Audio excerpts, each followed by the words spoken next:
in the cycles and in all those things, we get down to, where the base of it all starts out of, and that is in the soil, we oftentimes have a confusion, I think, with soil in some ways, because soil is actually, it's a medium. It's by itself.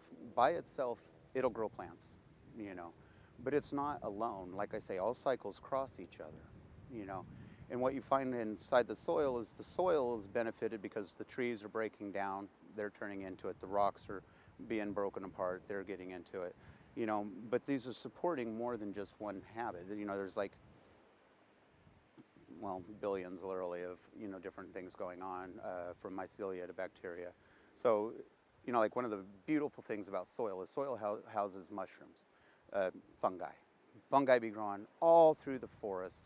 And we know that. We see it under the soil, and we see, images of the, the little fruit piece that comes up that we usually call fungus. It's the mushroom top. It's part of the spreading its spore and being able to move on business.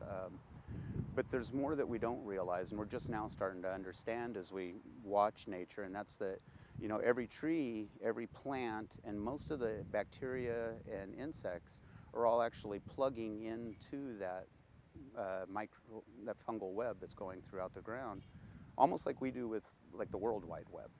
So they're literally every day plugging into the internet, and they're like, okay, so what's going on over in that area? Is there any poisons moving this way? Is there better nutrients? If I let my seeds go, which direction would be the best? Should I wait for the wind to? And they're looking at all of these things through that area. So soil is not a lone thing. And unfortunately sometimes we get to talking about soil like it is its own separate being, but it's not.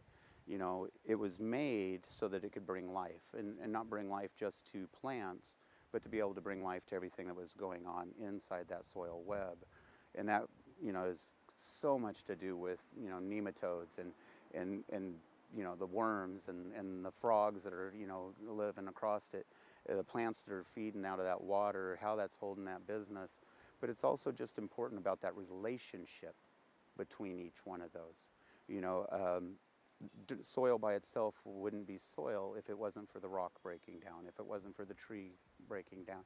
And it needed to tell the tree how to be so that it would come to its aid. And it went to the tree's aid, and the tree went to the soil's aid, and they worked together in that. When we're stepping in as farmers, what we're wanting to do is go, okay, obviously the earth was made to bring forth life into us, so how do we be a part of that? How do we mimic that in our own piece of the earth that we're given to be over? We don't want to just say the soil's fine because it was supposed to be fine. We want to say, okay, this soil's fine, but what connections have been broken? What connections used to exist that aren't working now, and how do we build those connections back together?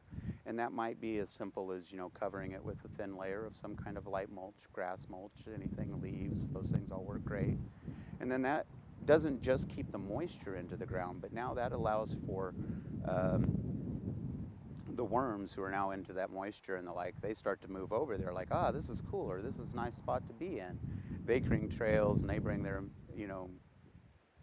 stuff that they drop off of them, which is then picked up by bacteria, which is then all excited about that. So then the bacteria grows strong, which then feeds the fungus, and the fungus goes, yay, me, and it grows strong, and it spreads out, and that spreads nutrients to the plants, and the plants go, woohoo, and then they pass it on to the trees, and so on and so forth. So when we're building soil, we have to remember we're building a universe that exists under our feet, not just that element of dirt that flies in the wind.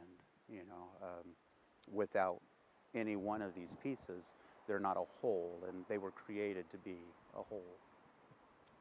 The base of permaculture comes down to this idea that, we're trying to figure out how nature works and use that. And in order to do that, we have to look at, well, what is nature? And nature isn't just like an object that sits still in one point, but it has things that are happening. Seasons are like cycles in there.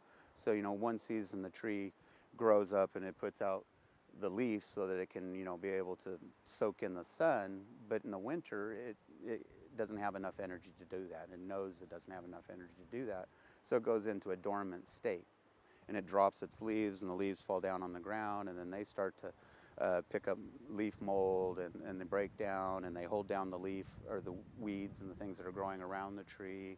And then this helps to kind of create a natural mulch for that tree. So in this cycle of fall to spring that we're going through, we're seeing that the tree wants to, for one, reserve energy part of the time. It's wanting to be mulched. It's wanting to reduce the weeds that are growing in that area. And permaculture is looking at that, but on a broad scale of all of the things that are connected to that in that cycle. So, how do the birds interact with the fact that, the tree goes through these cycles? How are the deer, how are all of these things interacting? How are they crossing our property? And how are those beneficials to us? Or how are things that, we should leave alone and let that cycle run? Or is there things that we can get into and we can organize that cycle so that, I'm growing nitrogen fixing plants that are, they don't really serve a purpose. I'm not eating them anyways.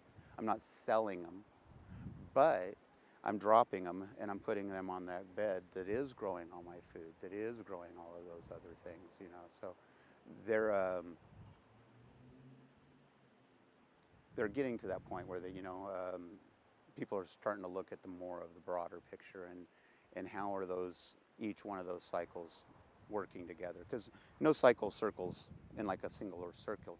This cycle here has a cycle that comes into it and it connects to it, and this cycle comes out and connects into another cycle of something, whether that be how the nutrients are moving or how the mycelia grows or whatever the cycle might be. There's no cycle by itself. They're all, and that's why you hear a lot of times in permaculture talking about the edge effect, because everything meets at some point at an edge across those cycles. And if we learn what's happening in that edge, we find the most productive part of nature. In order for us to look at it, I guess as a whole picture, is that these things have to work together. We were developed to have a relationship. As we come and I've tried to be a loner.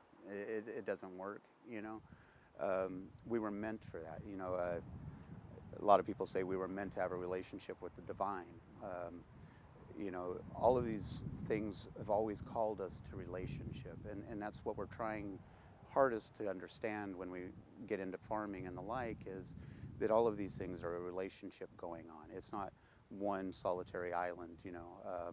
The fungi, the nematodes, the bacteria, the soil, and everything that grows upon that has developed this relationship together. And they're working together because that's what they've done for millions of years. We've only been on this planet a short time. We're just now learning how to have relationships with each other. But what we want to do is we want to learn how to become a part of that relationship with the earth. All of those things that are going on, all of the nematodes, all of the fungi, all of the things, we want to be thankful and grateful to them as much as we are to the soil, as much as we are to the plants, so that they understand that all of them are included in this relationship. And it's not just me and the plant having a relationship, or me and the dirt having a relationship, or me, the dirt, and the plant having a relationship, but I am a part of trillions of life forms that are all working together at the same time.